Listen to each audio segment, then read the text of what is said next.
This is like a last minute video. I didn't realize the day. I just been working and I was busy, and I need to make sure that you guys are aware of how special today is. I am referencing my book, Cycle of the Sun, but this video is not to promote this book. So don't be afraid, not a promotion of this book. But I do need to let you know that all the information that I'm speaking about is literally in this book, okay? Cycle of the Sun, and I will put the link in the description where you can get the book. But today is special because today marks that tomorrow is the day of trumpets.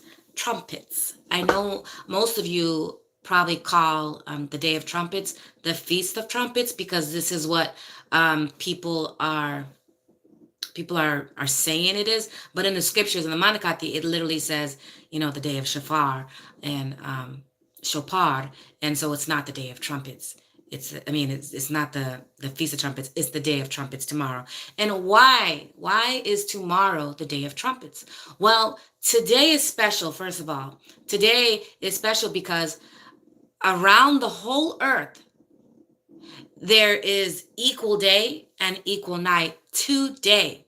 So people down and under in Australia, the day is equal to the night today.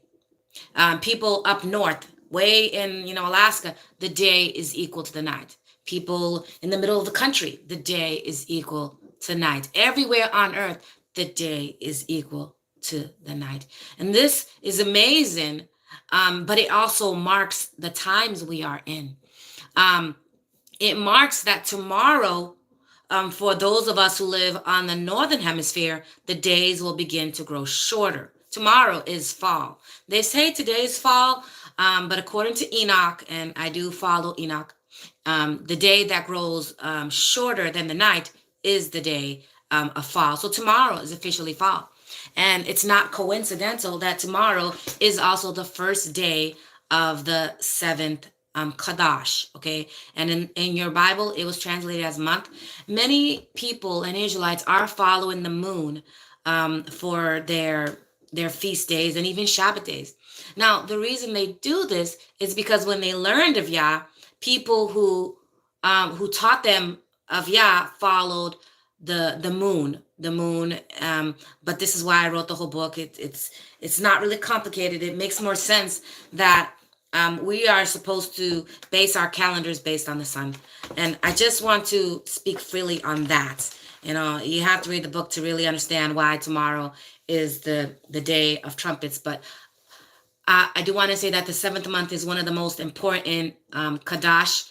The word Kahdash, it was translated as the word month. So if you hear me say Kahdash, it's because I'm saying that instead of month. The seventh month is important because in the seventh month, we observe the Day of Atonement. We observe the Feast of Tabernacle. And if you think about it, if you follow the moon and the moon tells you that, let's say in the end of October is the Feast of Tabernacle, it will be very cold. It'll be very cold because the moon does not dictate the year. The moon cannot dictate our calendar. It messes us up. Another thing I want to say is that the word year is shana, and the word sleep is shana, because the sun, our 24-hour clock that's inside of us is also the 24-hour cycle of the sun. Okay, so our day is not complete until the sun goes down. And that's what officially a day is when the sun rises and when the sun goes down, complete day. You need nighttime and you need daytime to communicate a full day. You can't have a full day without a night. And so when people say that the Shabbat day is only a daytime event, it's silly because you can't have a full day without a full night.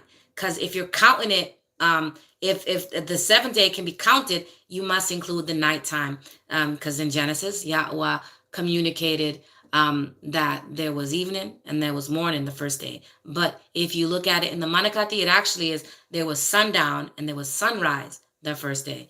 So the first day, the beginning part of the day begins at night.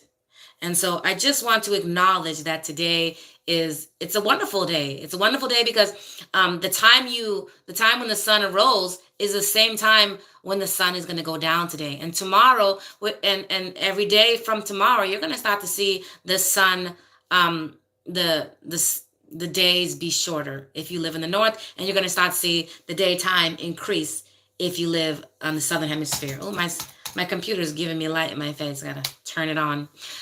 So I know it's just an amazing day, and I just wanted to acknowledge it. Shalom. Tomorrow is the seventh Kahdash, and it's the day of trumpets, and it coincides with the seasons because the sun cycling in its complete four seasons, because it's four main seasons. But there is 12. There's actually 12 seasons, if I want to be honest. The month has to do with seasons, but there's four key seasons. I like to use the word key seasons. There are four key seasons, but 12 literal seasons. And it has to do with planting, and it has to do with our Yahweh incorporates our feast days around us farming. We're supposed to be farming. Now, a few months ago, back in March, I made a video about my garden. I should do a follow-up about my garden. I'm so excited. It was my first year of really gardening, and I grew a lot of food. And right now I'm growing this gray pumpkin, and I'm just having a lot of fun learning about growing, because on I plan on doing a farm. My goal is to have a farm and to live off the land, and to be set apart from everybody who's wicked. Like I'm just so tired of this society, and I just don't want to deal with them as much. And if I can grow my own food and live off my land as much as possible, that's what I want to do. And so I don't want to be long-winded, but since I've been learning how to farm and live off the land, I noticed like a real appreciation for the power of the sun to grow my food, and a real appreciation for the cycle of the sun. And alone, my book is called Cycle of the Sun, but it's like I have a more appreciation, and I see why. I'm really starting to grasp the reason why, and the times for the seasons and the times for the feast days are the way they are, because it coincides with our harvest times. We do, one of our feast days is the Feast of Weeks, okay? And the Feast of Weeks, it has to do with harvest.